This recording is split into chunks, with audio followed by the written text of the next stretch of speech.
Živjo, greste z mano na obisk lenivcu in tapirju, daleč, daleč, na čisto drug konec sveta? Pa pojdimo. Nekje v Srednji Ameriki sta živela lenivec in tapir. Prvi je živel v drevesni krošnji, drugi pa od prejšnjega tedna naprej pod njo.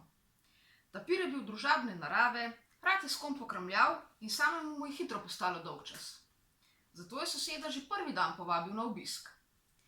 Lenivec je povabilo sprejel, ampak lenivci so zelo, ampak res zelo počasni. Tapir tega ni vedel. Lenivec se je odpravil od doma. Iz 10. nadstropja v pritličje. Tap, tap, tap, je priprijemal in se, še preden je z mesta premaknil 4. šapo, že nekoliko upehal. Ker povabilo na obisk ni kar tako, je naredil še tap, tap.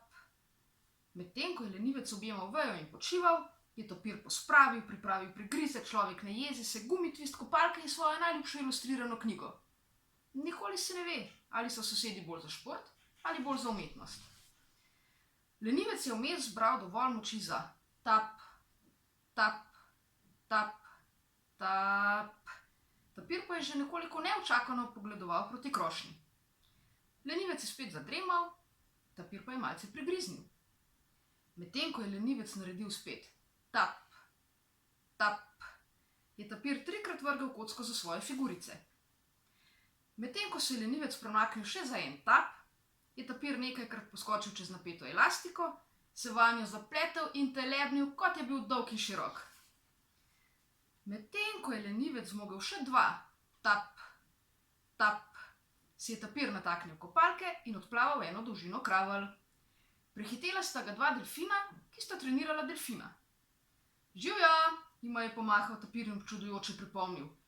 Ufa, kako obvladata! Ohoj, ahoj, sta odzdravila delfina in skromno pripomnila. No, tu pa res pomaga, če si delfin. Medtem ko je lenivec spet počival, je tapir prelistal svojo knjigo od začetka do konca in nazaj.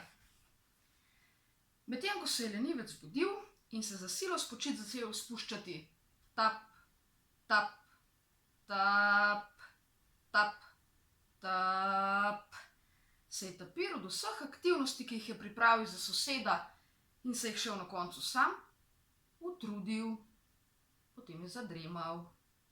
Nato je zasmrčal. Takšnega je našel lenivec, ko je končno priplezal na tla. Kakšna imenitna ideja in kako prijetna dobrodošlica! Takoj bom tudi sam malo zadremal, je zadovoljno sklenil. Čez nekaj in še malo in še nekoliko več časa sta se tapir in lenivec zbudila ter se zagledala drug v drugega. Oho, živjo sosed, je vzkliknil tapir. Končno, hočem reči, dobrodošel.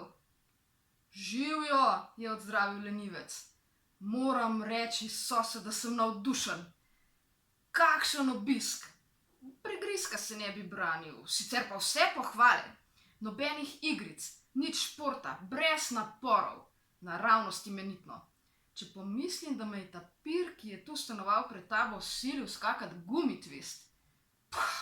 Nekateri pa res nimajo pojma o lenivcih. In hvalospeva sploh še ni bilo konec. Da se gost lahko v miru naspi takoj, ko pride na obisk, to je redko in dragoceno. Sosed, midva se bova odlično razumela.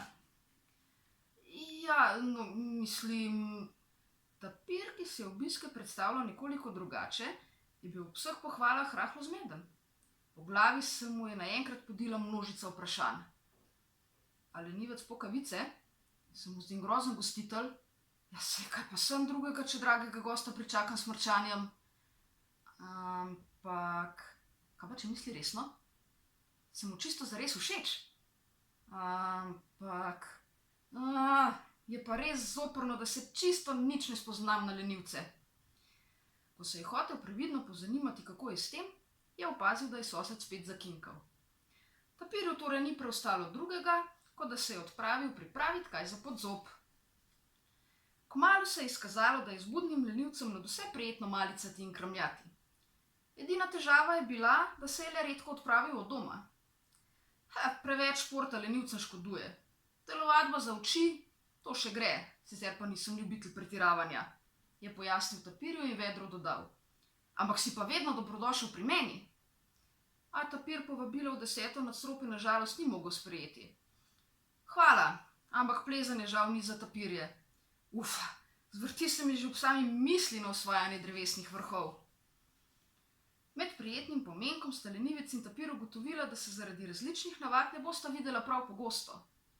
No, videla že, saj sta sklenila, da si bosta vsak dan pomahala, čeprav bosta dneve preživljala vsak na svojem koncu drevesa.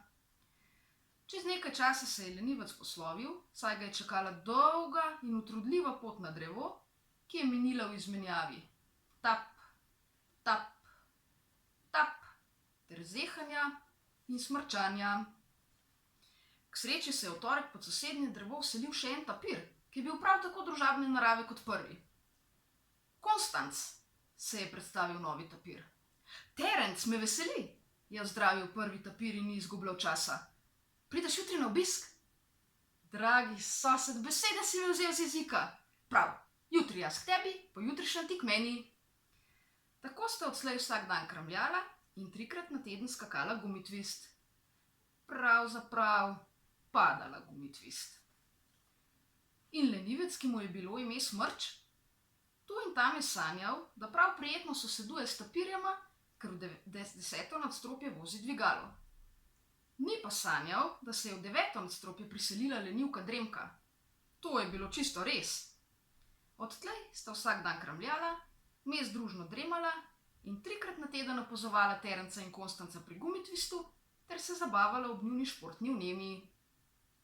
Tako, pa smo prišli do konca, ampak čisto za konec pa še 2 namiga. Ni ga čez dober počitek in ni ga čez dober obisk. Adijo!